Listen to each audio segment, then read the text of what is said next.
بسم اللہ الرحمن الرحیم۔ الصلاۃ والسلام علیک یا رسول اللہ وعلی آلک و اصحابک یا حبیب اللہ۔ ناظرین و سامعین، السلام علیکم ورحمۃ اللہ وبرکاتہ۔ ایک مرتبہ پھر پیش خدمت ہے سوال و جواب کی نشست بعنوان ہم اور آپ علامہ اکاڑوی کے ساتھ، جس میں آپ اپنے شرعی مسائل کے بارے میں رہنمائی حاصل کر سکیں گے حضرت علامہ مولانا ڈاکٹر کوکب نورانی اکاڑوی صاحب دامت برکاتہم العالیہ سے۔ آپ ایک عرصہ دراز سے دنیا بھر میں مسلک حق کے حقیقی ترجمان کی حیثیت سے خدمات سر انجام دے رہے ہیں۔ آئیے ہم مل کر انہیں خوش آمدید کہتے ہیں۔ السلام علیکم ورحمۃ اللہ وبرکاتہ۔ وعلیکم السلام، اور تمام ناظرین و سامعین کو بھی السلام علیکم ورحمۃ اللہ وبرکاتہ۔ گزشتہ جمعرات آپ نے دیکھا تھا طبیعت ناساز تھی، اور یہ پورا ہفتہ کچھ اسی طرح گزرا۔ دنیا بھر سے علماء، مشائخ، احباب نے بہت زیادہ دعائیں کی ہیں، پیغامات بھیجے۔ ٹیلی فون میں نے ایک طرف رکھ دیا تھا کیونکہ آرام نہیں مل سکتا تھا۔ بہت سے ٹیلی فون تو خود نہیں سن سکا، لیکن ایک لسٹ ہزاروں کی تعداد میں میسیجز کی، اور ویسے بھی زبانی کچھ لوگ گھر بھی تشریف لائے، پیغامات دیے۔ سب کا شکریہ ادا کرتا ہوں۔ فرداً فرداً سب کا الگ الگ شکریہ ادا نہیں کر سکوں گا۔ اجتماعی طور پر اللہ تعالیٰ آپ کو جزائے خیر دے، اور مجھے دین حق کی خدمت کے لیے صحت و توانائی عطا فرمائے۔ آپ سب کا بہت شکریہ۔ کچھ آواز میں ابھی بھی کمزوری ہے، بہت سے ٹیسٹ بھی ہوئے ہیں۔ انشاءاللہ نبی کریم رؤوف الرحیم صلی اللہ علیہ وسلم کی نالین شریف کا صدقہ اللہ کریم مہربانی فرمائے گا، مزید توانائی آئے گی، اور انشاءاللہ جب تک زندگی ہے یہ خدمت کرتا رہوں۔ اللہ تعالیٰ آخری دم تک توفیق عطا فرمائے۔ آپ سب کا ایک مرتبہ پھر بہت شکریہ۔ آپ لوگ اپنے سوالات اسی لائیو اسٹریم کے کامنٹ سیکشن میں لکھ سکتے ہیں۔ اگر آپ کی آئی ڈی اپنے اصل نام کے ساتھ نہیں تو آپ اپنے سوال کے ابتدا میں اپنا نام اور اپنے شہر کا نام لکھ کر بھیج دیجیے، آپ کا سوال شامل کر لیا جائے گا۔ اس کے علاوہ واٹس ایپ اور پیج ان باکس کی سہولت بھی آپ کے پاس موجود ہے۔ دوران نشست آپ وہاں اپنا سوال بھیج سکتے ہیں۔ واٹس ایپ نمبر آپ کے اسکرین کے دائیں جانب آ رہا ہوگا، آپ وہاں پر وہ نوٹ کر کے اس پہ اپنا سوال بھیج سکتے ہیں۔ آج کا پہلا سوال شیخ عظیم صاحب کا، کیا گالی دینے سے وضو ٹوٹتا ہے یا نہیں؟ بسم اللہ والحمد للہ والصلاة والسلام علی رسول اللہ۔ مومن کو زبان کا صاف ہونا چاہیے۔ نامناسب الفاظ کہنا یا گالی دینا یہ ہرگز پسندیدہ نہیں ہے۔ گالی کس قسم کی ہے؟ اگر الفاظ برے ہیں، نامناسب ہے، تو سب سے پہلے توبہ کرنی ہے۔ آپ اگر تازہ وضو کرتے ہیں برکت ہوگی، اگر کوئی فحش گالی دی ہے تو آپ کو توبہ بھی کرنی ہے، وضو بھی کرنا ہے۔ انڈیا سے محمد اکرام شریف صاحب کا سوال کہ کیا کوئی شخص اپنے نام کے ساتھ قادری لکھ سکتا ہے؟ سیدنا غوث اعظم شیخ عبد القادر جیلانی محبوب سبحانی رضی اللہ تعالیٰ عنہ کا فرمان کہ جو سچے دل سے خود کو میرا مرید کہے وہ میرا مرید ہے۔ قادری کی نسبت لکھنا منع نہیں ہے، لوگ تو مدنی بھی لکھ رہے ہیں، حالانکہ مدینہ سے یا تو پیدائش ہو، وہاں مقیم ہو، لوگ وہ بھی لکھ لیتے ہیں۔ اس کے علاوہ بھی ایسے نسبتیں لوگوں کے نام کے ساتھ دیکھیں جن پر یہ ہوا کہ وہ خاندانی نہیں ہیں، طریقت کے سلسلے سے یا کسی اور سے۔ قادری لکھنا منع نہیں ہے، مگر قادری ہونا، اگر قادری لکھتے ہیں تو قادری ہوں بھی، وہ تمام خصائص وہ خوبیاں اپنے اندر لائیں، یہ نہ ہو کہ آپ کی نسبت آپ ظاہر کریں اور افعال اقوال آپ کے اس سے بالکل متضاد ہوں، ایسا نہ ہو۔ اگلا سوال غلام مصطفیٰ صاحب کا، پریوں کی کیا حقیقت ہے؟ کیا واقعی پریاں ہوتی ہیں یا پھر یہ کتابی اور خیالی باتیں؟ میری معلومات کے مطابق پری کا تصور جہاں سے آیا ہے وہ خیالی ہے۔ اگر کوئی شخص بھوت، پری یا کوئی ایسے لفظ کہتا ہے، یقیناً وہ کسی خاص وجود کے حوالے سے شاید نہیں کہتا، چونکہ ایک پری کا تصور کہانیوں میں دیا گیا، بچوں کو سنایا گیا، تو وہ اگر کسی اچھے کردار کے حوالے سے سنایا گیا، کوئی خوبی لانے کے لیے تو گنجائش ہوگی، اور محض تفریح ہے یا کوئی خاص، تو میرے پاس میری معلومات کے مطابق ایسا کوئی خاص وجود نہیں ہے۔ مہاراشٹر انڈیا سے عبد المتین رضوی صاحب کا سوال کہ بازار کے خریدے ہوئے کپڑوں کو خریدنے کے فوراً بعد ان پر پاک ہونے کا گمان کیا جائے گا یا ناپاک؟ دیکھیں، عرف عام میں جو بازار میں کپڑا نیا آتا ہے اس میں ناپاکی کا کوئی گمان نہیں کیا جاتا۔ بنانے والے اس کو جس پروسیس سے، مراحل سے گزارتے ہیں، بلکہ اکثر لوگ تو نیا کپڑا ہی پہننا پسند کرتے ہیں، یعنی پہلی بار بھی اس کو بغیر دھوئے پہنتے ہیں تاکہ نیا معلوم ہو، تو بالعموم تو اس پر کوئی ایسا گمان نہیں۔ ہاں، کسی کے بارے میں پتہ ہو کہ وہاں پر ان کے پروسیس میں کوئی احتیاط نہیں کی جاتی یا کوئی چیز مشہور ہو جائے تو پھر آپ بھی احتیاط کریں۔ ان کا اگلا سوال کہ دور حاضر میں بے شمار ایسے کپڑے آ رہے ہیں جن میں تصویر بنی ہوئی ہوتی ہے، اس میں نماز اور مسجد میں جانے کے متعلق کیا احکام ہوں گے؟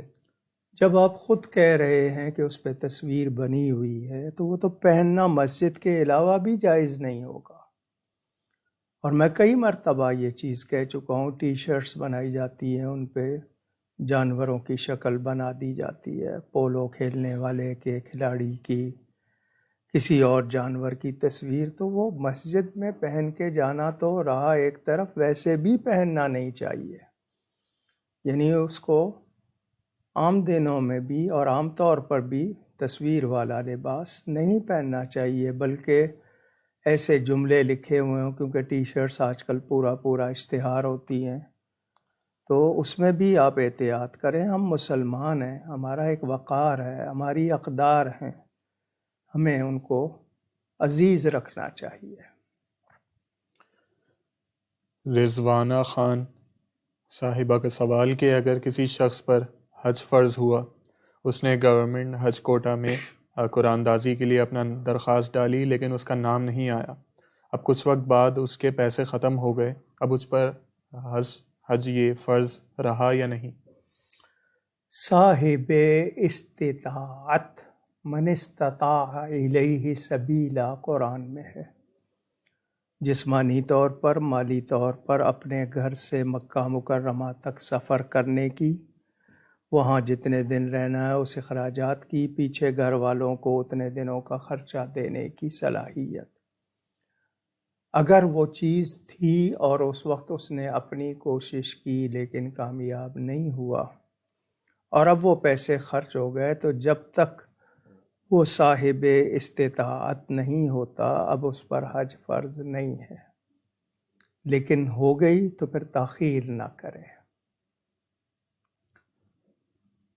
اگلا سوال شائستہ افتخار صاحبہ کا کہ نماز اشراق کتنی دیر میں پڑھنی چاہیے؟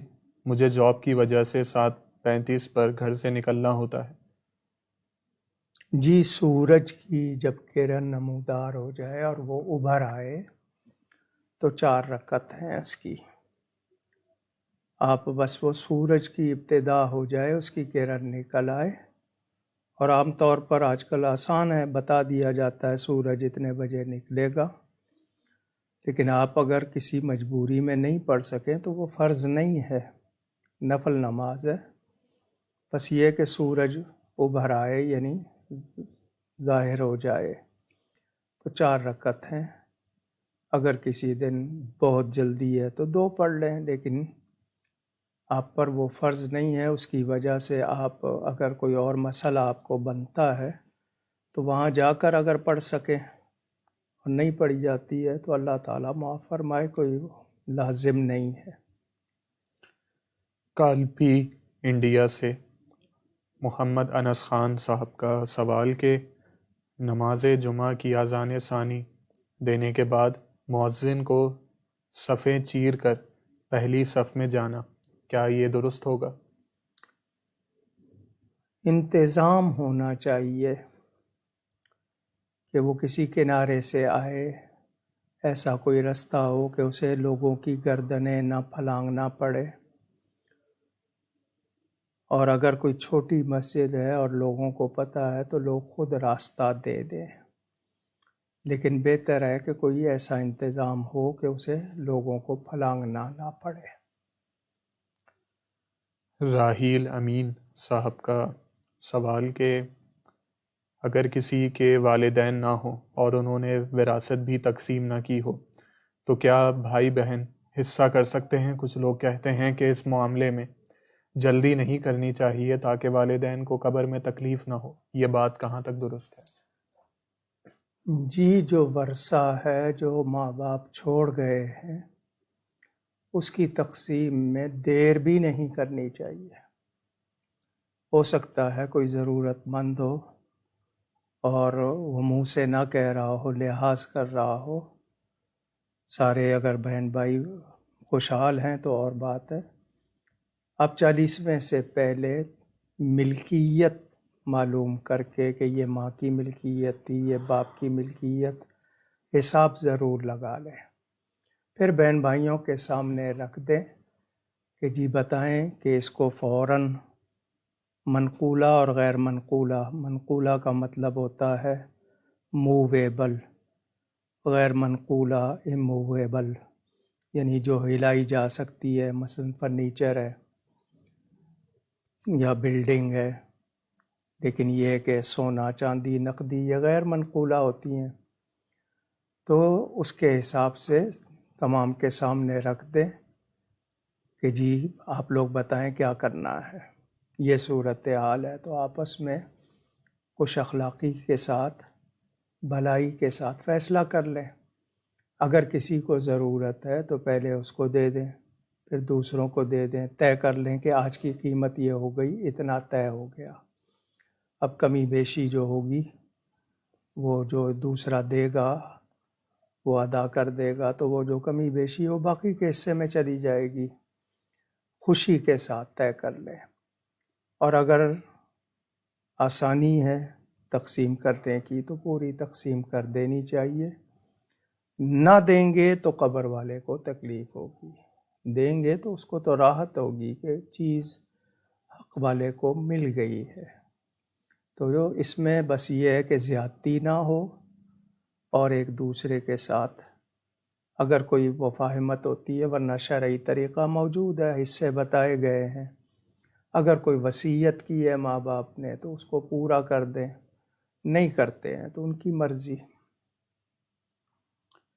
شکیلہ فیاض صاحبہ کا سوال کہ اوراد مشائخ میں آیات شفا اور نظر بد سے بچنے کی دعا جن پر پڑھ کر دم کرنا مقصود ہو، وہ اگر سامنے نہ ہو تو آنکھیں بند کر کے تصور میں دم کیا جا سکتا ہے؟ کیا جا سکتا ہے، احسار بھی کیا جا سکتا ہے.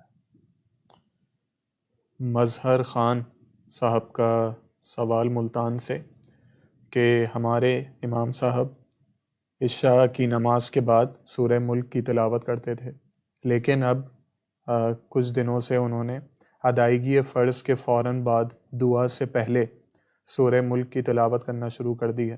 کیا یہ درست ہے؟ نہیں، فرض نماز کے فوراً بعد اگر باقی رکعات ہیں، مثلاً عصر کے بعد نہیں ہیں، مغرب کے بعد ہیں، عشاء کے بعد ہیں، تو وہ پوری رکعات ادا کرنے کے بعد پڑھیں، جس طرح ہمیں تعلیم کیا گیا ہے کہ فرض نماز کے فوراً بعد کوئی لمبا وظیفہ نہیں ہونا چاہیے.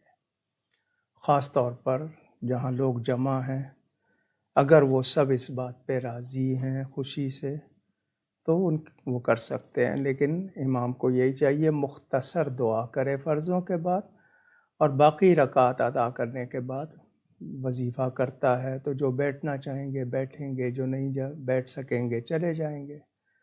تو فرض نماز کے بعد کوئی طویل وظیفہ نہیں کرنا چاہیے اگر اور رکعتیں ہیں تو.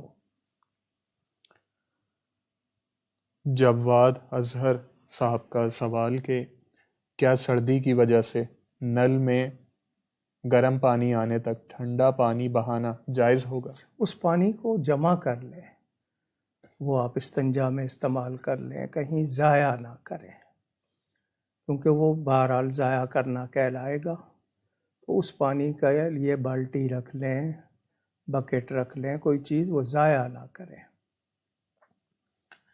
وریدہ صاحبہ کا سوال کہ کیا عورت اگر اپنے حساب کتاب سے کام اور آرام کرنا چاہے شوہر کے گھر میں، جو کہ جوائنٹ فیملی میں عموماً ممکن نہیں ہوتا، اگر اس کے لیے عورت یہ کہے کہ صرف کچن علیحدہ کر دیا جائے کیونکہ بچوں کی بھی ذمہ داری ہے، گھر کے کام بھی اور صحت بھی ساتھ نہیں دیتی، تو کیا یہ غلط اور گناہ ہوگا یہ مطالبہ؟ اور شریعت میں جبکہ عورت بہت کچھ ناجائز برداشت کر رہی ہو شوہر اور بچوں کی خاطر، اب ان تمام صورتحال کو مد نظر رکھتے ہوئے یہ مطالبہ کرنا کیا جائز ہوگا یا نہیں؟ گنجائش دیکھیں، اگر شوہر کے پاس آسانی سے گنجائش ہے تو ضرور کر سکتی ہے. اپنا کچن الگ کر سکتی ہے، اس کا کمرہ الگ ہوگا لازمی. اب گھر میں اخراجات کے حوالے سے یا دیگر حوالوں سے یہ باہمی ایک طرح سے سلوک ہوتا ہے. اگر گنجائش ہے شوہر کے پاس اتنی کہ وہ الگ خرچ وغیرہ برداشت کر سکتا ہے، نہیں کر سکتا تو یہ اس پر بوجھ ڈالے گی، پھر اس میں مسائل آتے ہیں. تو یہ چیز آپس میں طے کر لینی چاہیے. تاہم جو سوال ہے اس سوال کے مطابق وہ کر سکتی ہے. ارم صاحبہ کا سوال کہ کیا روافظ کی نماز جنازہ میں شامل ہو سکتے ہیں اور کیا ان کے لیے مغفرت کی دعا کر سکتے ہیں اگر وہ بظاہر اچھے اعمال کرتے ہوں؟ جس چیز کو وَلَا تُصَلِّ عَلَىٰ أَحَدٍ مِّنْهُمْ مَاتَ أَبَدًا وَلَا تَقُمْ عَلَىٰ قَبْرِهِ، سورہ توبہ قرآن میں موجود ہے. جو اللہ اور اس کے رسول صلی اللہ علیہ وسلم کا وفادار نہیں ہے، اس کی نماز جنازہ کا کیا مطلب ہے؟ اس کے لیے مغفرت کی دعا کا کیا مطلب ہے؟ عقیدے کی بنیاد اگر آپ کی کمزور ہے تو پہلے عقیدے کے بارے میں جانیں، کیونکہ واضح حکم موجود ہے منافقین کے لیے، دوسروں کے لیے. تو اگر کسی کا عقیدہ حد کفر تک پہنچا ہو اور آپ اس کی نماز پڑھیں تو آپ کا اپنا ایمان چلا جاتا ہے، کیونکہ آپ نے اس کو مومن مانا. تو اس معاملے میں آپ شریعت و سنت کی پابندی کریں. آصف صاحب کا سوال کہ کھڑے ہو کر کھانا پینا کیا سنت ہے؟ جی، کبھی پینا پڑ جائے یا کبھی ایسی صورت ہو جائے، یہ نہیں ہے کہ اس کو عادت بنایا جائے. کھڑے ہو کر پانی پینا ہے، پڑ گیا ہے کہیں، یا یہ کہ کسی ایسی جگہ کے وہاں انتظام نہیں ہے اور آپ کے لیے گنجائش نہیں ہے، وقتی طور پر ایک آدھ بار ایسا ہوا ہے، لیکن آپ اس کو عادت بنائیں، اس کی گنجائش نہیں ہے. ان کا اگلا سوال کہ دیوس کسے کہتے ہیں؟ اللہ تعالیٰ معاف فرمائے، بے غیرت کو کہتے ہیں، جس کے سامنے بے حیائی ہو اور وہ برا نہ مانے. اس کی بیوی بچے یا ویسے کوئی اس کے سامنے کوئی بھی غلط بات کرے، کوئی بھی غلط کام کرے اور وہ اس پر حیا کا مظاہرہ نہ کرے، بہت بری بات ہے. ان کا اگلا سوال کہ کیا یہ بات درست ہے کہ جب ہم سو جاتے ہیں تو اس وقت ہماری روح ہمارے جسم سے نکل جاتی ہے؟ تعلق رہتا ہے، روح نکلتی، اسی لیے نیند کو موت کی بہن کہا گیا ہے. تو تعلق رہتا ہے، لیکن یہ کہ آپ کا وہ وجود مثالی خواب میں آپ اپنے آپ کو دیکھ رہے ہوتے ہیں، آواز آتی ہے فوراً آپ جاگتے ہیں یا نہیں جاگتے. تو تعلق رہتا ہے، لیکن وہ بات ہے کہ جی وہ جسم سے نکلتی ہے، لیکن سانس لے رہے ہیں آپ، تو تعلق رہتا ہے. ذیشان صاحب کا سوال کہ قوالی کی محفل میں شرکت کرنا جائز ہوگا یا نہیں؟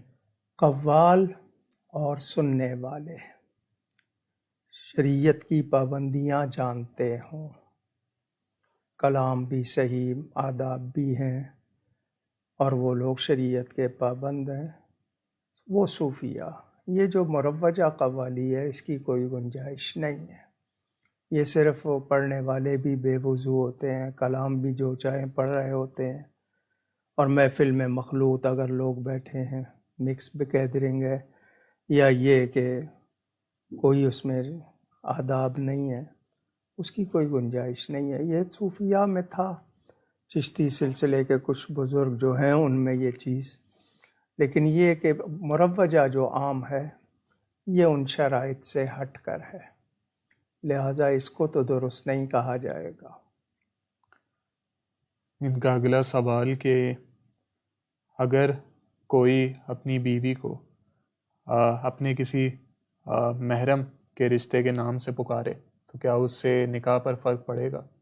زہار ایک لفظ ہے فقہ کی زبان میں، بیوی کو ماں کہہ دینا، بہن کہنا. تو جب آپ نے اللہ تعالی کو گواہ بنا کر ایک رشتہ قائم کیا ہے، آپ کو اس کے خلاف نہیں کرنا چاہیے. اس میں ایسی صورت آ جائے کہ وہ اس میں بعض مرتبہ نکاح ٹوٹ جاتا ہے، لیکن بے احتیاطی جو لوگ کرتے ہیں ان کو نہیں کرنی چاہیے. ندا فاطمہ صاحبہ کا سوال کہ سوشل میڈیا پر فتاوی رضویہ کا ایک اسکرین شاٹ دیکھا جس میں اعلیٰ حضرت رحمۃ اللہ علیہ نے یہ فرمایا کہ 12 ربیع الاول تاریخ وفات ہے. کیا یہ بات درست ہے؟ وضاحت فرما دیجیے. میں نے نہیں دیکھا، مجھے اس کا حوالہ دیا جائے. انہوں نے کسی کا قول لکھا ہے یا خود سے کہا ہے؟ مختلف اقوال ہیں. 12 ربیع الاول تاریخ وفات نہیں ہے، اعلیٰ حضرت نے غالباً 13 لکھی ہے میری نظر سے جو گزرا ہے، اور جمہور کے نزدیک 2 ربیع الاول ہے. لیکن یہ کہ 12 کا قول اعلیٰ حضرت نے خود لکھا ہو اپنی طرف سے، کسی کا نقل کیا ہے، بتایا کہ فلاں نے یہ کہا، فلاں نے یہ کہا، وہ اور بات ہے۔ ان کا اگلا سوال کہ مٹی کے برتن میں کھانا کیا سنت ہے اور اس کے تارک پر کیا حکم لگے گا؟ دیکھیں، اصل چیز ہوتی ہے بات کو سمجھنا۔ اس زمانے میں کون کون سے برتن تھے؟ چاندی کے تھے، جو لوگ دوسرے استعمال کرتے تھے ان کو منع کیا گیا۔ اب آپ سارے جتنے برتن ہیں مٹی سے بنتے ہیں، آگے اس کو کانچ کی شکل دے دیں، اس کو آپ دوسرے تام، چینی، یہ وہ، اسٹیل آ گئی، دوسرے آ گئے۔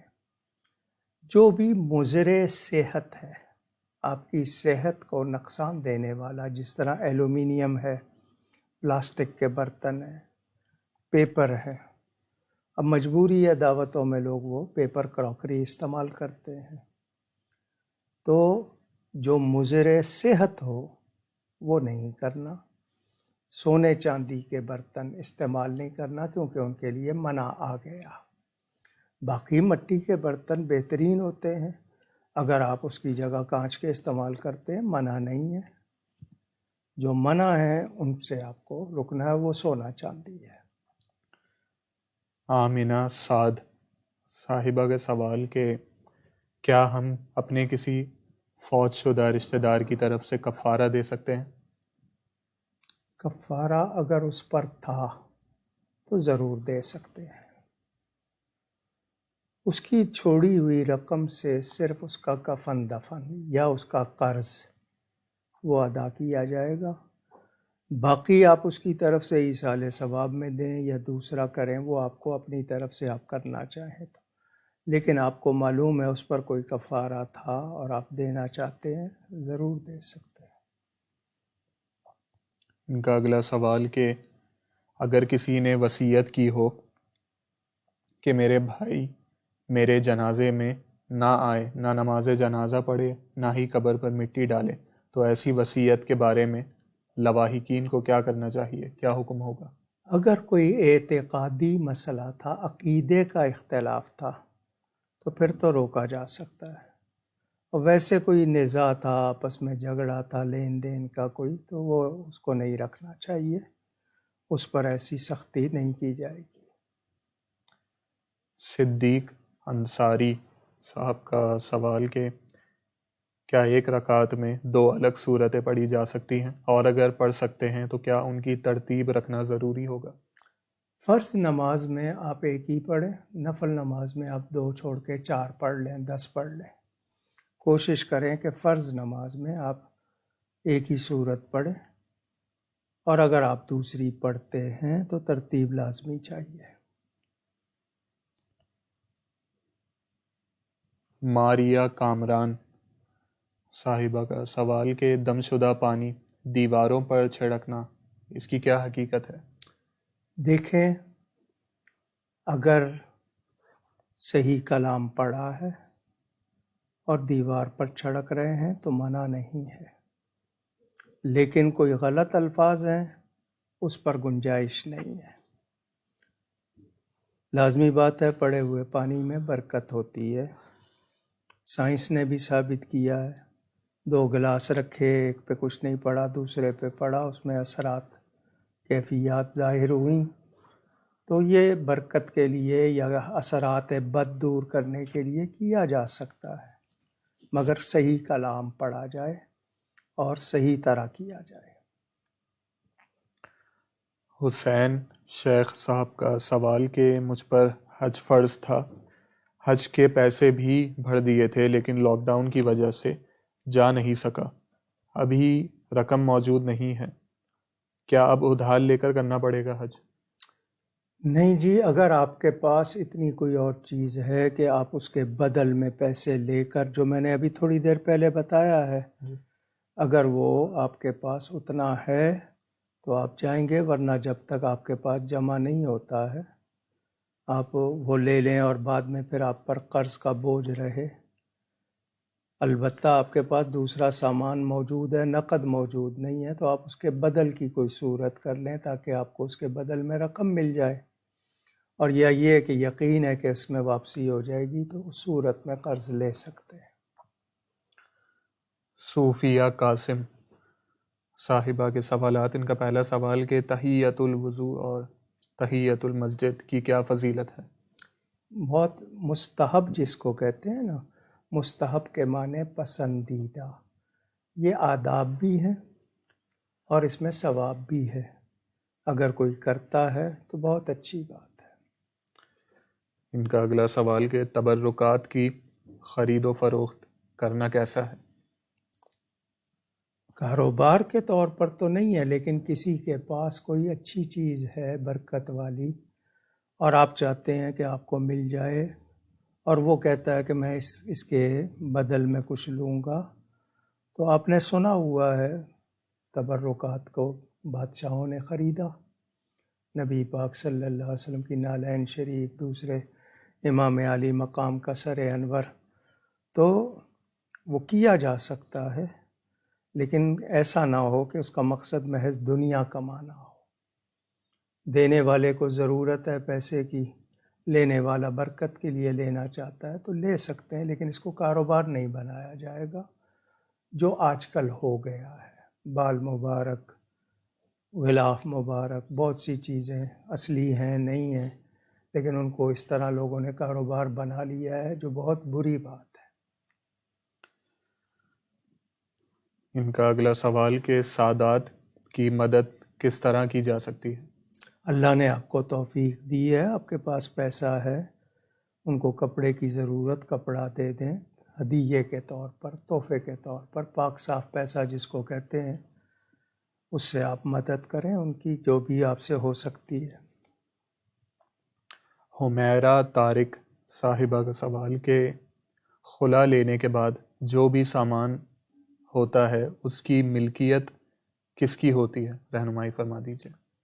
ہمارے ہاں شادی کے موقع پر جو کچھ دیا جاتا ہے، مختلف برادریوں میں ان کے الگ الگ رواج ہیں جو انہوں نے مصیبت بنائے ہوئے ہیں۔ اس میں یہ ہے کہ میکے کی طرف سے، سسرال کی طرف سے جو ملا ہے وہ تحفے کے طور پر دیا ہے، مالک بنایا ہے یا نہیں۔ اگر صرف استعمال کے لیے دیا ہے تو بتا دیا جائے کہ جی یہ استعمال کے لیے ہے، ملکیت نہیں ہے۔ لیکن جب بھی کہیں رشتہ ٹوٹتا ہے تو سوال آتا ہے یہ، تو اگر وہ مانگتے ہیں اور آپ بھی الگ ہونا چاہتے ہیں تو وہ دینا چاہیے۔ اشرف احسان صاحب کا سوال کہ بدن کا پورا ستر کھول کر غسل کیا جا سکتا ہے یا نہیں؟ آپ نے جہاں تک مسئلہ پوچھا ہے، اس میں دونوں پہلو ہیں، حیا والا، تقوی والا وہ پورا نہیں کھولتا، لیکن یہ کہ غسل کرنا ہے، کوئی ایک بال بھی خشک نہ رہے، پانی بہانا ہے، تو آپ پورا بدن کھول سکتے ہیں۔ بس یہ ہے کہ اس وقت خیال رہے آپ کو، اپنے بدن کو دیکھنا یا اس میں کچھ اور سوچنا، اس طرف نہ جائیں، صرف طہارت کے لیے آپ کریں تو پورا بدن کھولا جا سکتا ہے۔ سرفراز اختر صاحب کا سوال کہ کیا جھینگا کھانا جائز ہے؟ نیز مچھلی کھانے کے احکام بھی بیان فرما دیجیے۔ جی اس مسئلے پر کئی مرتبہ بول چکا ہوں، جھینگے کا اختلاف صرف اتنا ہے کہ کیا وہ مچھلی ہے۔ جو لوگ اس کو مچھلی نہیں مانتے وہ منع کرتے ہیں، اور جن کا یہ کہنا کہ نہیں وہ مچھلی ہی ہے وہ بلا تکلف استعمال کرتے ہیں۔ عرف عام میں اس کو مچھلی ہی مانا گیا ہے۔ اگر کہیں سے یہ ثابت ہو جائے حقیقی طور پر کہ وہ مچھلی نہیں ہے تو پھر ہم اس سے پرہیز کریں گے، ورنہ آپ کے سامنے آیا ہے، بسم اللہ پڑھ کے کھائیے۔ اس کا یہ مطلب نہیں ہے کہ جو بھی چیز آ جائے بسم اللہ پڑھ کے کھا لیں، یہ صرف جھینگے کے حوالے سے کہہ رہا ہوں۔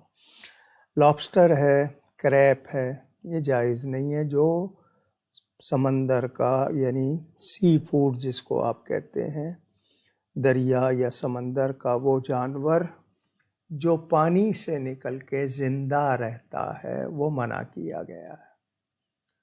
جو مر جاتا ہے، دو ہی تو مردار ہیں جن کو جائز کیا گیا، اس میں یہ سمندر کا۔ تو مچھلی بھلے سے وہ ویل ہو، بھلے سے وہ چھوٹی سی ہو، فنگر فش ہو، تو وہ جائز ہے۔ یعنی یہی ہمارے پاس تحقیق ہے۔ محمد حفیظ صاحب کے سوالات۔ ان کا پہلا سوال کہ اگر فجر کی نماز کی سنتیں رہ جائیں تو فرض نماز کی ادائیگی کے بعد کس وقت ادا کرنی ہوں گی؟ سورج نکلنے کے بعد۔ ان کا اگلا سوال کہ اگر عورت کہے کہ مجھے طلاق دے دی گئی اور خاوند انکار کرے کہ میں نے طلاق نہیں دی تو اس کا حل کیا ہوگا؟ اس کا حلف کوئی گواہ نہیں تھے بالفرض، عورت کہہ رہی ہے سنا ہے اور مرد کہتا ہے میں نے نہیں دی ہے، تو اعتبار تو مرد کا ہوتا ہے کیونکہ طلاق کا حق مرد کا ہے۔ تاہم حلف اٹھوایا جائے گا، وہ مفتی صاحب کے سامنے جائیں، ان کا طریقہ ہوتا ہے حلف اٹھوانے کا، وہ اس سے واضح کر دیں گے تاکہ اگر جھوٹ ہوگا تو وہ سامنے آ جائے گا۔ وہ حلف اٹھوانا صرف یہی نہیں ہوتا ہے کہ حلف اٹھا لیا، اس میں کچھ کلمات ہوتے ہیں، کچھ شرائط تاکہ اس کو احساس ہو کہ وہ غلط نہ کہے۔ تو اگر گواہ نہیں ہے تو کسی مفتی قاضی کے سامنے جائیں، وہ ان سے جو طریقہ ہے حلف ہے وہ اٹھوائے گا، بات واضح ہو جائے گی۔ اشرف احسان صاحب کا سوال کہ نماز میں ثنا پڑھنا سنت ہے یا فرض؟ یہ جو ثنا پڑھی جاتی ہے شروع میں، یہ فرض نہیں ہے۔ سبحانک اللہم اسی کو کہہ رہے ہیں نا، تو یہ اگر کسی کی رہ بھی گئی، مثلا شامل ہوا جماعت میں اور امام نے قراءت شروع کر دی ہے تو اب نہیں پڑھی جائے گی۔ انس صاحب کے سوالات۔ ان کا پہلا سوال کہ کیا غیر عالم قرآن پاک کی تفسیر کا بیان کر سکتا ہے؟ نہیں کرنا چاہیے۔ کسی عالم کی دیکھ کر وہ بیان کر رہا ہے اس حد تک تو، لیکن یہ کہ خود سے جب تک وہ عالم نہیں ہے اس کو نہیں کرنی چاہیے۔ یہ جو کھلاڑی اور سنگر شروع ہو گئے، انہی لوگوں نے تو مشکلات کر دی ہیں۔ مولا کائنات سیدنا علی کرم اللہ تعالی وجہ الکریم کے مطابق 18 یا 21 علوم آتے ہوں تب قرآن کا ترجمہ کرے۔ ان علوم کے نام جن کو نہیں آتے ہیں وہ بھی بیان کر رہے ہیں۔ ہم نے کھیل بنا لیا ہے، اسی وجہ سے لوگوں میں اتنا انتشار اور افتراق ہو گیا۔ ان کا اگلا سوال کہ اپنے ایمان کو کامل درجے تک کس طرح پہنچایا جائے؟ اچھوں کی صحبت میں بیٹھیں اور مستند علماء کی کتابیں پڑھیں اور کوشش کریں کہ بنیادی عقائد معلوم ہوں، ضروریات دین اور ضروریات اہل سنت سے واقف ہوں۔ غلط ماحول سے بچنا ہے، غلط لوگوں کی کتابوں سے، ان کی تقریروں سے بچنا ہے۔ ان کا اگلا سوال کہ فرض علوم سیکھنے والے لوگوں کو کیا طبقہ علماء میں شامل کیا جائے گا یا نہیں؟ علماء دیکھو جاننے کو کہتے ہیں، علم جاننا، عالم جاننے والا۔ تو دو باتیں بھی جانتا ہے تو وہ کہے گا میں ان دو باتوں کا عالم ہوں، لیکن اصطلاحی طور پر ٹرم وائز جو ایک پورا نصاب ہے جس کو درس نظامی کہتے ہیں، جس نے وہ پورا کیا ہو، اس کے لیے وہ بولنا چاہیے۔ لیکن آج کل علامہ سے کم تو کوئی شخصیت ہے ہی نہیں۔ 2 کتابیں بھی اگر پڑھی ہیں تو اس کے ساتھ بھی لگا ہوا ہے۔ تو اس میں بہت زیادہ احتیاط کرنی چاہیے، کیونکہ حدیث شریف موجود ہے، علم اٹھ جائے گا۔ علم اٹھنے سے مراد علماء کے سینوں میں ہوگا، وہ اٹھا لیے جائیں گے، اس کے بعد وہ بات رہے گی نہیں۔ جو غیر عالم ہیں وہ اپنے آپ کو عالم کہیں گے، تو وہ خود بھی گمراہ ہوں گے دوسروں کو بھی گمراہ کریں گے. دلو فادلو کے الفاظ موجود ہیں. تو یہ ہر دور میں ہی ہوتا ہے. کچھ لوگ بنام علماء اصلی علماء کو بدنام کرتے ہیں، حالانکہ یہ بہت بڑی ذمہ داری ہے. میری ایک غلط بات دوسرے کے لیے دلیل بن جاتی ہے. وہ کہتا ہے نا یہ عالم ہے تو یہ غلط تو نہیں کہہ رہا ہوگا، تو میں اگر بے احتیاطی کروں گا تو گمراہی کا سبب بن جاؤں گا.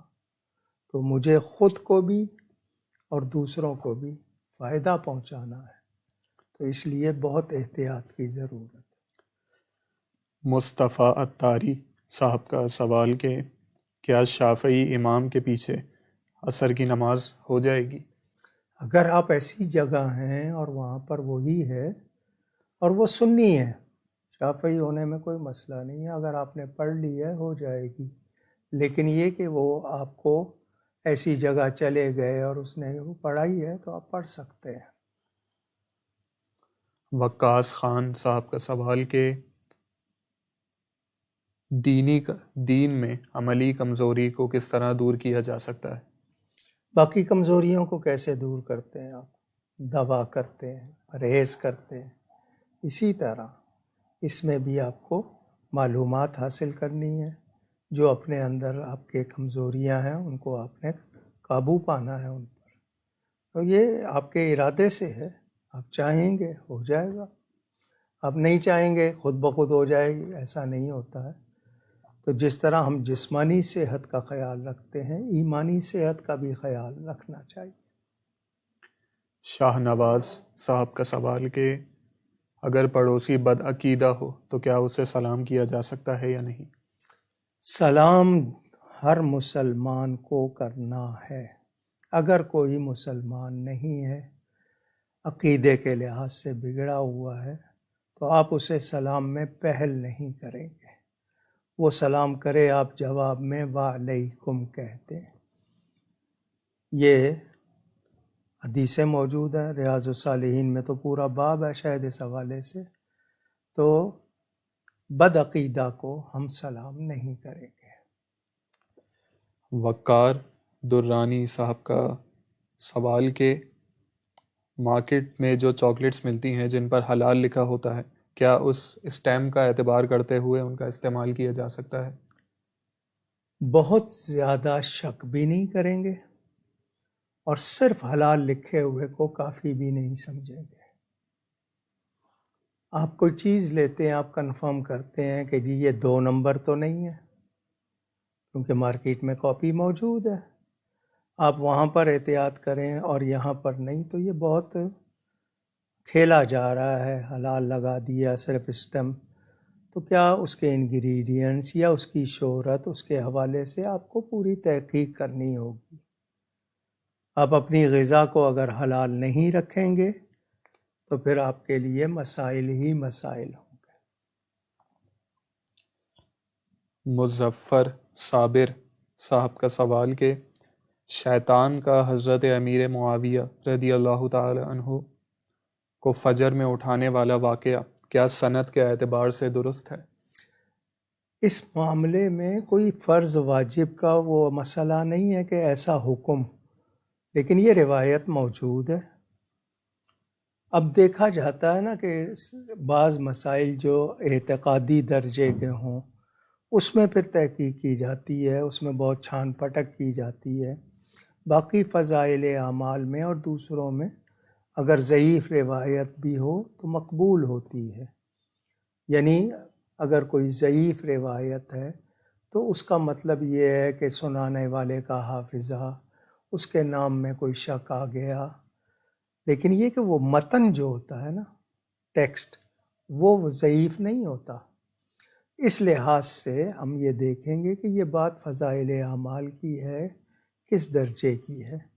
تو ایسے واقعات پر وہ نہیں ہوتا. اور جو لوگ یہ سوال کرتے ہیں کہ جی یہ کیا قرآن میں ہے، کیا حدیث میں ہے، بخاری میں ہے، یہ سوال کرنے والے غلط لوگ ہیں. ان کو کیا اتنی سمجھ ہے کہ مسئلہ کیسے نکلتا ہے، بیان میں کیسے اس کو استنباط کیا جاتا ہے، استدلال کیا جاتا ہے؟ یعنی اس سے کیسے دلیل بنائی جاتی ہے، اس سے کیسے بات کی تحقیق ہوتی ہے، آتا ہے نہیں، بس پوچھتے ہیں، اگر دکھا دیں تو چونکہ پتہ ہی کچھ نہیں ہے اس پر وہ ہوتے ہیں۔ تو یہ واقعہ جو ہے وہ اس نوعیت کا نہیں ہے کہ آپ اس کے پیچھے پڑ جائیں کہ جی اس کی صحت کتنی ہے، وہ بلکہ ایک طرح سے اچھا میسج ہے، تو اس پہ کوئی کسی نے نہیں کہا کہ یہ قبول نہیں ہے، ایسی بات نہیں، روایت ہے یہ موجود۔ محمد عدنان صاحب کے سوالات۔ ان کا پہلا سوال کہ سونے کے بسکٹ کے بدلے سونے کے زیور کی خرید و فروخت کا کیا شرعی حکم؟ یہ معاملہ جو ہے اس میں علماء نے اتنی وضاحت سے لکھا، بیان کیا، مگر ہم لوگ توجہ نہیں دیتے کہ کون سی چیز کے بدلے کون سی چیز لی جا سکتی ہے۔ اب مسئلہ نوٹوں کے کاروبار کا بھی آ گیا، کیونکہ آپ کے ہاں پیپر منی آ گئی۔ پہلے صرف سونا چاندی ہی اسی سے کاروبار ہوتا تھا، اب پیپر منی آ گئی، آپ اس کے بدل میں آپ کو سونا مل جاتا ہے، چاندی مل جاتی ہے۔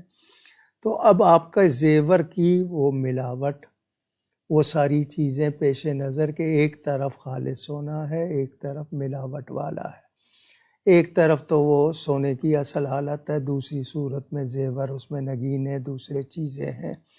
تو اس کے لیے آپ کے ہاں تجارت کا قانون جو مارکیٹ میں رائج ہے وہ کیا ہے؟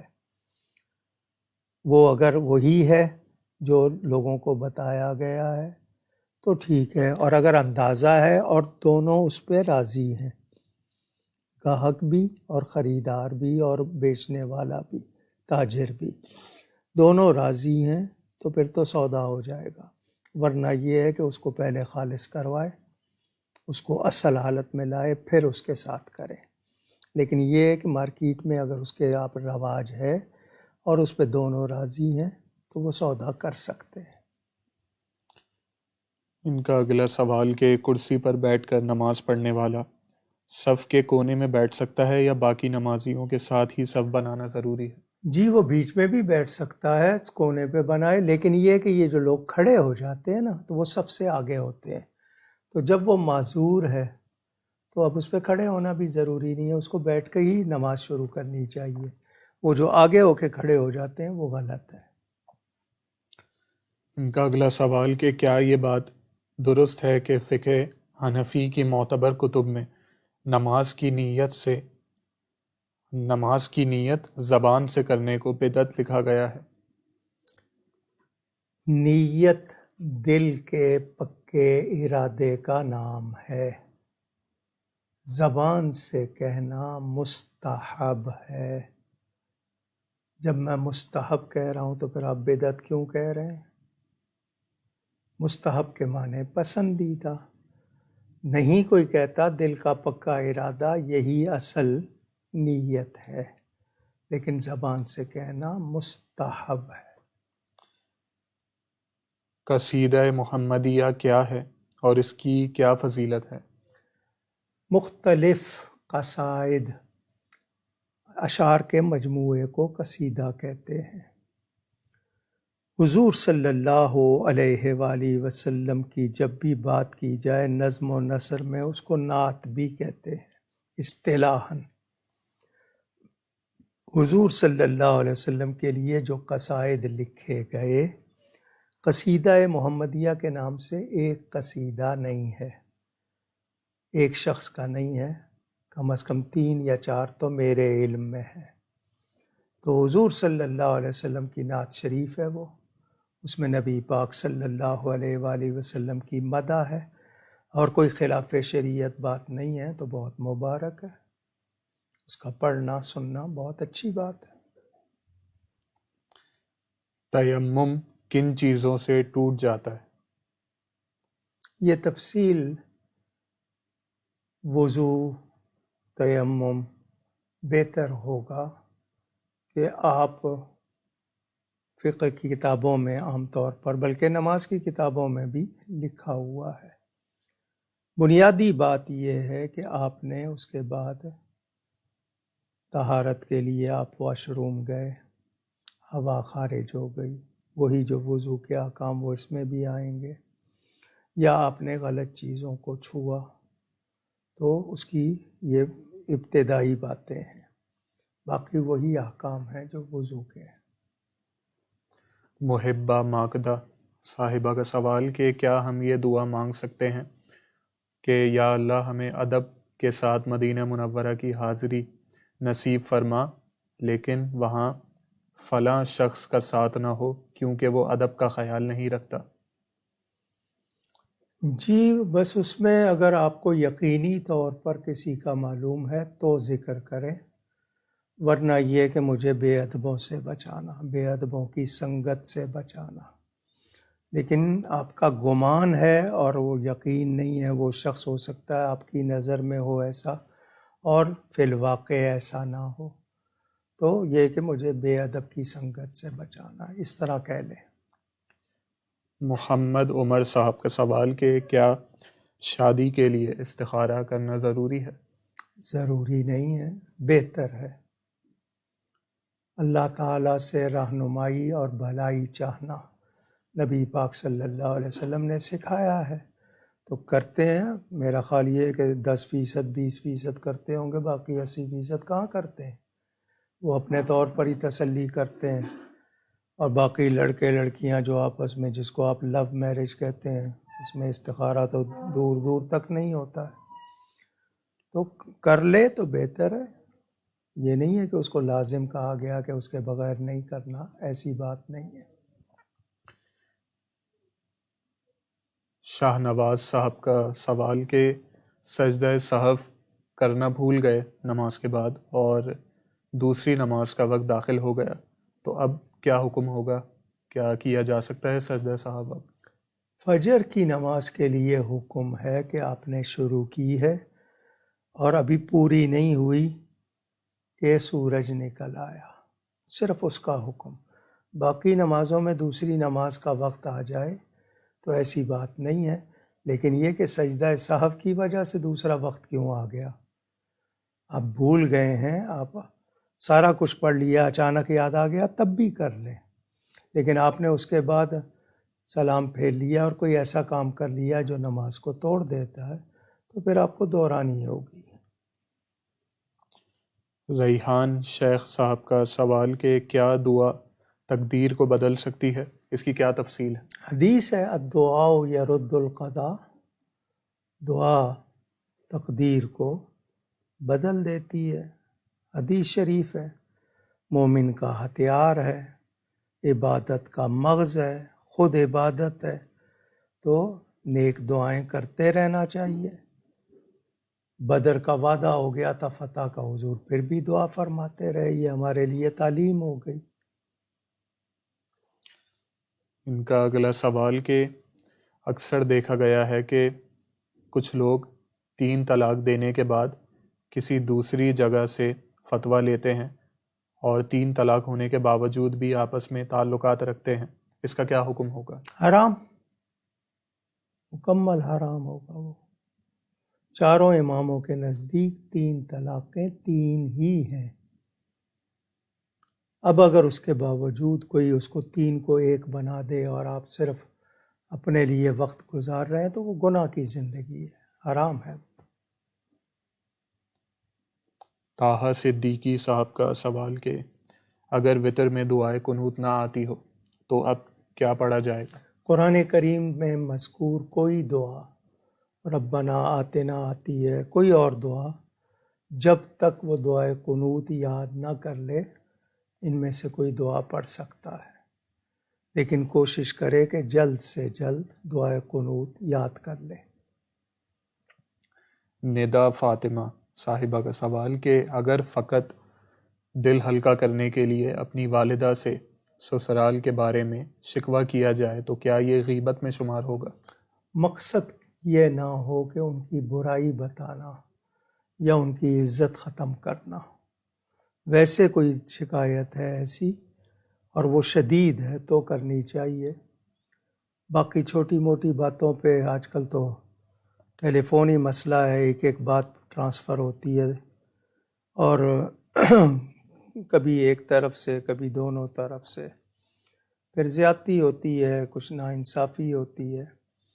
کوشش کرے کہ چھوٹی موٹی بات، یعنی ان کا مرتبہ ان کی نگاہوں میں برا نہ بنائے، اور اگر واقعی وہ شکایت ہے تو اس کے لیے حل معلوم کرنے کے لیے کہ مجھے بتائیں میں کیا کروں، اس حوالے سے ذکر کرنا وہ غیبت نہیں ہوگا، لیکن ان کا مقام گرانا یا ان کے بارے میں نفرت پیدا کرنا وہ اس میں آئے گا۔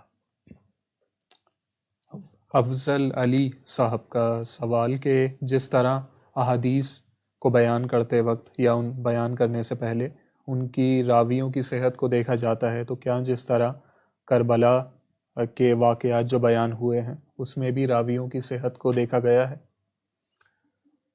دیکھیں، ایک ہے نبی پاک صلی اللہ علیہ وسلم کا قول یا فعل یا ان کے سامنے ہونے والی بات، اس کو حدیث کہا جاتا ہے۔ ایک ہے تاریخی واقعہ۔ آپ دونوں کو ایک درجے پہ کیوں لا رہے ہیں؟ نمبر ایک، اگر واقعہ کربلا کے بارے میں حضور صلی اللہ علیہ وسلم کے ارشادات موجود ہیں کہ ابھی امام پاک دودھ پیتے بچے تھے، حضور نے ان کی شہادت کا بھی اعلان کر دیا تھا، وہاں کی مٹی بھی اپنی زوجہ محترمہ کو دے دی تھی، اس کی صحت پر باقی ہوتے ہیں نا تاریخی واقعات۔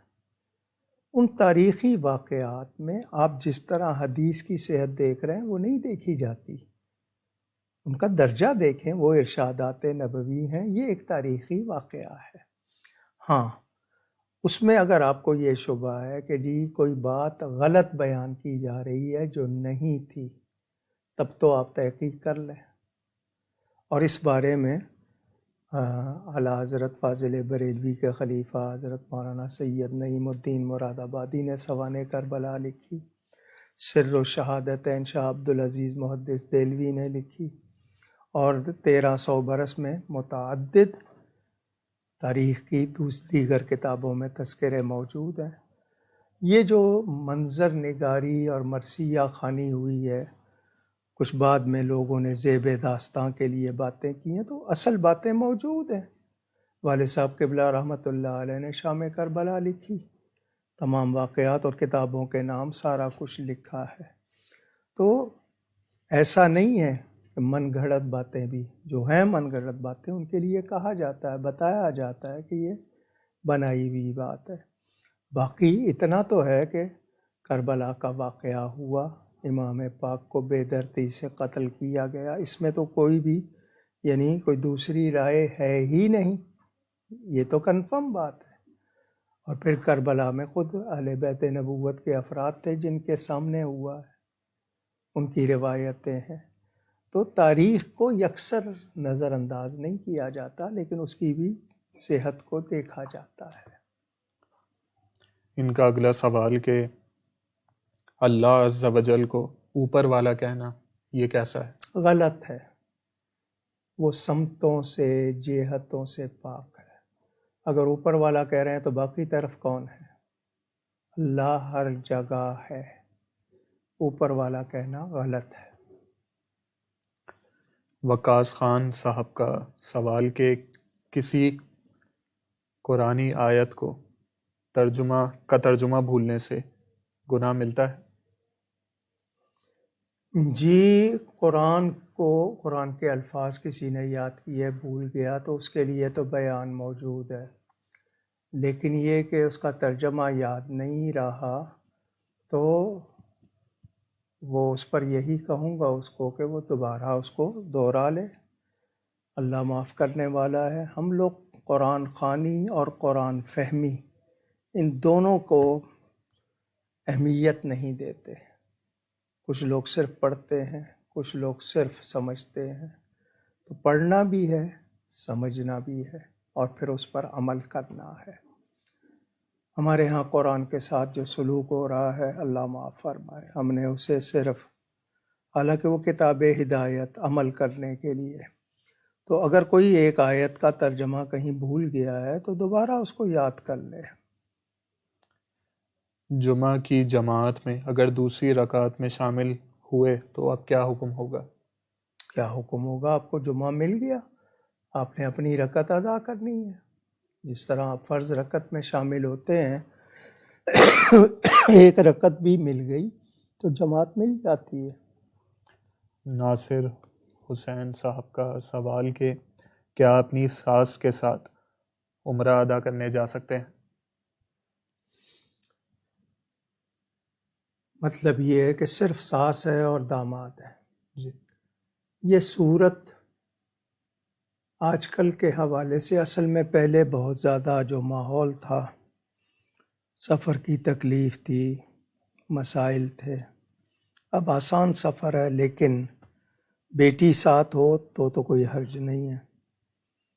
کوئی اور ساتھ ہے، اصل مسئلہ حفاظت کا بھی ہے، تو صرف داماد کے ساتھ جانا اس کو اس طرح تو نہیں مانا گیا ہے، لیکن عمر کے اس درجے میں ہے اور محفوظ ہیں تو چلی جاتی ہیں تو عمرہ تو ہو جائے گا، مگر اس بات کی گناہ گار رہیں گی. ان کا اگلا سوال کہ کیا نعت پڑھنے والوں کے لیے یہ جائز ہے کہ وہ نعت پڑھنے کے پیسے لیں؟ ہدیہ کوئی دے تو لیں گے، طے نہیں کر سکتے. نعت خوان حضرات طے نہیں کر سکتے، اور اس کے لیے ہر شہر میں کوئی الگ الگ بندہ مقرر کرنا جو ان کے لیے طے کرے، یہ غلط ہے. نعت کے دوران کوئی محبت سے ہدیہ دے رہا ہے، وہ بلا تکلف وہ انعام ہے. سید محمد ساجد صاحب کا سوال کہ جو درود شریف ہم روزانہ جتنی بھی تعداد میں پڑھتے ہیں، کیا نبی پاک صلی اللہ علیہ وسلم کو ایصال ثواب کر سکتے ہیں؟ پڑھتے ہی ان کی بارگاہ میں پیش کرنے کے لیے ہیں. درود پڑھنے کے بعد یہ کہنا کہ اس کو قبول کر لے، یا اللہ اور نبی پاک سے بھی کہنا قبول کر لے، اس طرح کہا جاتا ہے. پڑھتے ہی ان کو ہدیہ پیش کرنے کے لیے. محمد عمر صاحب کا سوال کہ خود کو لبرل یا سیکولر کہنا یہ کیسا ہے؟ اصطلاح میں لبرل کس کو کہا جاتا ہے، سیکولر کس کو کہا جاتا ہے؟ چونکہ وہ واضح ہے، لہٰذا مسلمان ایسا خود کو نہیں کہے گا، کیونکہ جس ٹرم میں، جس اصطلاح میں یہ بولا جاتا ہے وہ واضح ہے. اس کے بعد آپ اپنے ایمان کا تعارف اس طرح کرائیں تو یہ غلط ہوگا. اور اگر آپ کو سیکولر کے معنی اسی طرح معلوم ہے اور آپ کہہ رہے ہیں کہ نہیں جی میں سیکولر ہوں، تو پھر آپ کی مسلمانی مسئلہ بن جائے گی. یہ آج کا آخری سوال. انشاءاللہ جو سوالات رہ جائیں گے وہ اگلی نشست میں ابتدا میں لے لیے جائیں گے. آپ لوگ اپنے سوالات اسی لائیو اسٹریم کے کامنٹ سیکشن میں لکھ سکتے ہیں. اس کے علاوہ واٹس ایپ اور پیج ان باکس کی سہولت بھی آپ کے پاس موجود ہے، آپ وہاں بھی اپنے سوال بھیج سکتے ہیں اگلی نشست سے پہلے. آج کا آخری سوال فروا انصاری صاحبہ کا. سنڈے کو کراچی کے بلدیاتی الیکشنز ہیں، ہمیں کس جماعت کو ووٹ دینا چاہیے اور ووٹ دینے کے بارے میں کیا شرعی احکام ہیں؟ اس حوالے سے پہلی بات تو یہ کہ ووٹ کا موجودہ نظام، الیکشن، ہمارے ہاں ایک عجیب بات ہے، میں نے سنا جو لوگوں سے، بھئی آپ بھی الیکشن لڑ رہے ہیں. لڑنے کا کیا مطلب ہے؟ آپ کہیں میں الیکشن میں آپ بھی حصہ لے رہے ہیں. آپ کے یہاں لڑنے کا لفظ الیکشن کے لیے بولا جاتا ہے، بنیادی غلط ہو جاتی ہے. یہ جو موجودہ نظام ہے ہمارا ووٹ کا، اس میں بہت سی خرابیاں ہیں. یہ مکمل اسلامی نہیں ہے. استصواب رائے، کس کو ووٹ دینے کا حق ہے، اس حوالے سے اگر میں پوری اسلامی تعلیمات کا خلاصہ بتاؤں، ہمارے ہاں تو نشان پر مہر لگائی جاتی ہے، نام تک پڑھنا نہیں آتا. نشان ہے جی، یہ کسی جانور کا، کسی چیز کا نشان ہے، اس پہ آپ مہر لگاتے ہیں. اور اس کے لیے پروپیگنڈا کس طرح ہوتا ہے، پیسے تک دیے جاتے ہیں. بریانی کھلا کے ووٹ لے لیا، موٹر سائیکل دے کے ووٹ لے لیا، کیا کیا حربے. 10 کروڑ خرچ کیے ہیں تو 50 کروڑ کمانے کے لیے آیا ہے میدان میں. حالانکہ حدیث شریف تو یہ بتاتی کہ جو عہدہ مانگے اس کو نہیں دینا چاہیے کیونکہ اس کا کوئی مقصد ہوگا۔ بہرحال ایک رواج ہے آپ کے ہاں الیکشن کا۔ امیدوار جو الیکشن میں حصہ لے رہا ہے وہ خدمت کا جذبہ رکھتا ہے یا کوئی مفاد ہے؟ بہت سے سوال اٹھتے ہیں۔ عورتوں کا اس طرح ووٹ دینے کے لیے نکلنا، ان کی حفاظت کا مسئلہ اور طرح طرح کی باتیں۔ ووٹ کا حقدار کون ہے؟ پہلی چیز ایمان ہے، دوسری چیز اخلاق ہے۔ کیا وہ کردار کے لحاظ سے اہل ہے؟ صادق اور امین کے آپ کے ہاں کلاس شامل ہیں آئین میں، مگر جعلی ڈگریوں پر بھی آپ کے ہاں ممبر بنے۔ کرپشن کے لیے ٹی وی پہ بیٹھ کے کہا گیا کہ کرپشن ہمارا حق ہے۔ زکوٰۃ لی جاتی ہے، بینکوں سے کاٹی جاتی ہے، وہ بھی وزیر استعمال کرتے ہیں ہوٹلوں کے لیے، دوسری چیزوں کے لیے۔ کیا میں اس نظام کو درست کہہ دوں؟ مجھے بہت سے تحفظات ہیں، لیکن میں اب صرف سوال کا جواب دے رہا ہوں کہ عقیدے کا صحیح ہو، محب وطن ہو، با کردار ہو۔ پہلی چیز آپ نے عقیدہ دیکھنا ہے۔ غلط عقیدے والے کو ووٹ دیں گے، غلط کردار والے کو ووٹ دیں گے، وہ جو کرے گا اس کے گناہ میں آپ شامل ہوں گے، کیونکہ آپ نے اس کو اس درجے تک پہنچایا، آپ ذمہ دار ہوں گے۔ ہمارے ہاں 75 سال سے کھیلنے کا پروگرام کھیلا گیا ہے قوم سے، ملک سے، اور یہ کھیل ختم نہیں ہوا، جاری ہے۔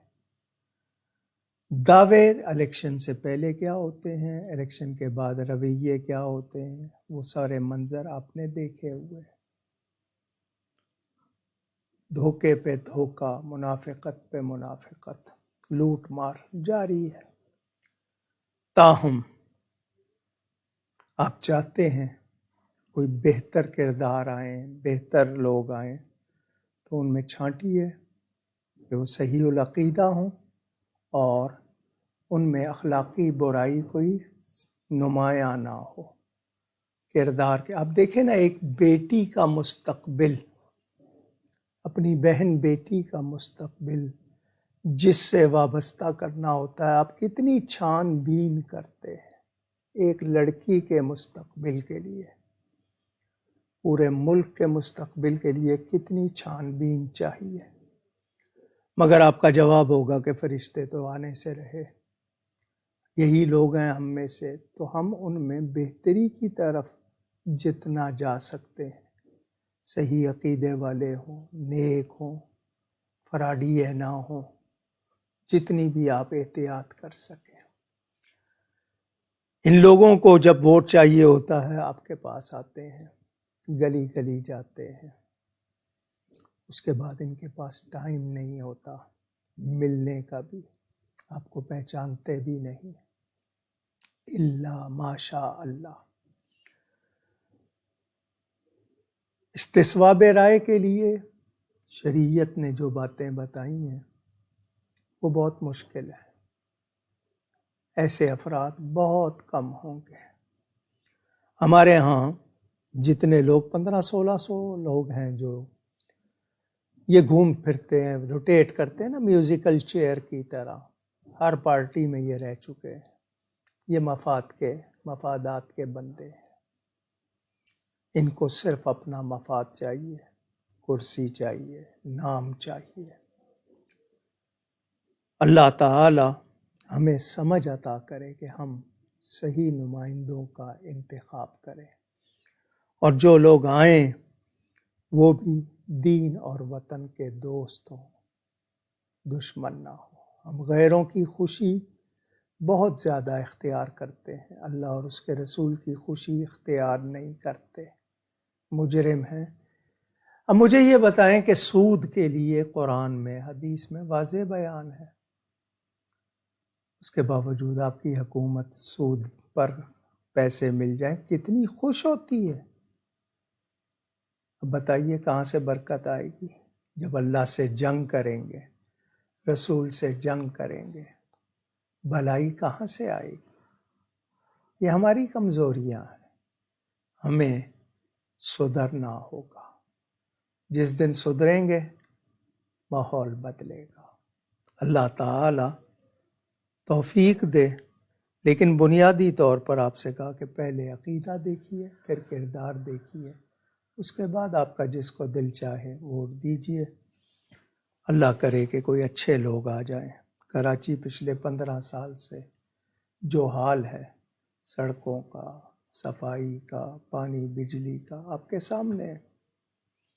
باقی پورے ملک میں بھی دیکھیں تو کہیں کوئی اچھی خبر نہیں ہے۔ زین صاحب نے بتایا تھا ہفتہ 2 ہفتے پہلے کہ 5000 بچوں سے زیادتی ہوئی ہے۔ ریپ کیسز کتنے ہوئے؟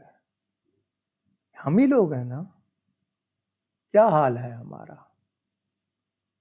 ہم کس درجہ گر چکے ہیں اخلاقی طور پر؟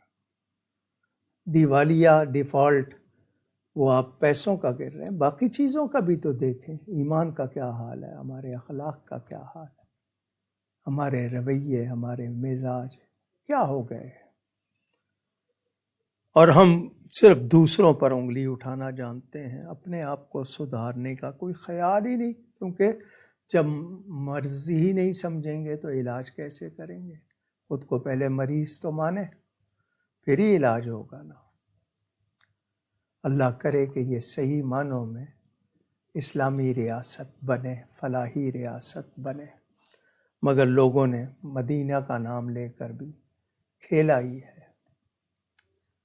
اللہ تعالی خیر فرمائے۔ آمین۔ اس ہفتے جو ہستیاں چلی گئیں ان میں جناب ڈاکٹر سید محمد رئیس شامی، نوجوان عالم، کراچی میں انتقال کر گئے۔ دعوت اسلامی کے حاجی خالد محمود عطاری جڑاں والے کے انتقال کر گئے۔ امریکہ میں جناب محمد پرویز اشرف جو شہادت کانفرنس ہر سال منعقد کرتے ہیں، ان کے چچا محمد صادق گجرات پاکستان میں انتقال کر گئے۔ حاجی فضل الدین صاحب جو عبداللہ خلیل نعت خان کے نانا ہیں وہ انتقال کر گئے۔ اور کل جو گزرا ہے دن، مناظر اہل سنت حضرت علامہ سعید احمد اسعد قضائے الہی سے وفات پا گئے۔ کل ان کی وفات ہوئی، پرسوں شام کو مغرب کے بعد ان کا فون آیا تھا میرے پاس میری مزاج پرسی کے لیے۔ 7:15 بجے انہوں نے فون کیا تھا اور اگلے دن سنا کہ وہ خود راہی عدن ہو گئے۔ مناظر بھی تھے، عالم بھی تھے، مدرس بھی تھے، بہت سی خوبیاں تھیں۔ والد صاحب قبلہ کو اپنا استاد مانتے تھے، اور مجھ سے جب بھی بات ہوتی تھی کہتے تھے تم میرے استاد کے بیٹے ہو۔ آخری ملاقات ان سے مسجد نبوی شریف میں چند ماہ پہلے وہاں ہوئی تھی۔ فیصل آباد بھی ایک مرتبہ، بلکہ انہوں نے پرسوں ٹیلی فون پر گفتگو کے بعد اپنے پیج پر میری فوٹو جب میں ان سے ملنے گیا تھا وہ لگائی تھی۔ بہت پیار کرتے تھے، بہرحال بہت بڑا نقصان۔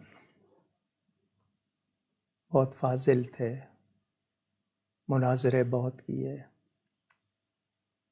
اختلافات تو بعض مسائل پہ ہوتے ہیں، لیکن مجموعی طور پر ان کی خدمات اہل سنت کے لیے نمایاں رہیں۔ اللہ تعالی ان کے درجات بلند فرمائے۔ آج ان کا جنازہ ہوا وہاں دھوبی گھاٹ فیصل آباد میں، ماشاءاللہ بہت بڑا جنازہ۔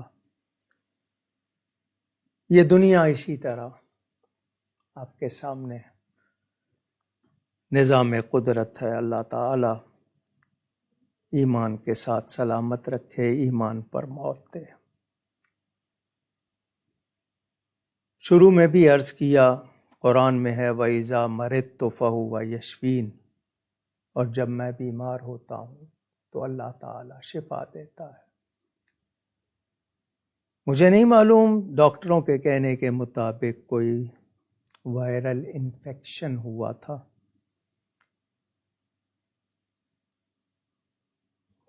وہ تقریباً 2-3 دن کے بعد اس میں فرق آیا۔ پھر سفر میں گیا تھا، میں پچھلی جمعرات آپ کو بتایا تھا، لارنس پور میں بحر الحق دریا شریف اور اس میں گیا تھا۔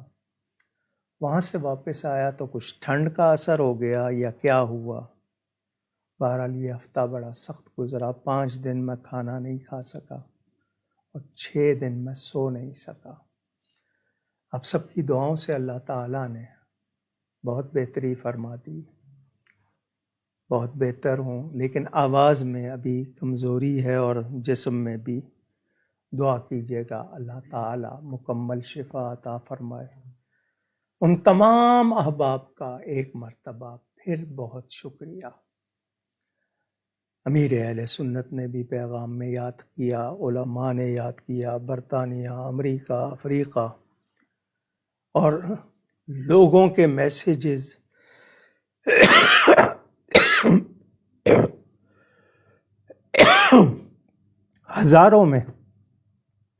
ہزاروں کی تعداد میں فرداً سب کا شکریہ ادا نہیں کر سکتا۔ اجتماعی طور پر آپ سب کا بہت شکریہ۔ اب بھی آپ کی دعاؤں کا طالب ہوں، اور یہ بہتری جتنی ہے بھی آپ کی دعاؤں کی برکت سے۔ اللہ تعالیٰ دین حق کی خدمت کے لیے توانائی عطا فرمائے۔ عرس شریف کے لیے پھر یاد کروا رہا ہوں، 9-10 فروری، اشتہار یقیناً اسکرین پہ آپ کو دکھایا جا رہا ہوگا۔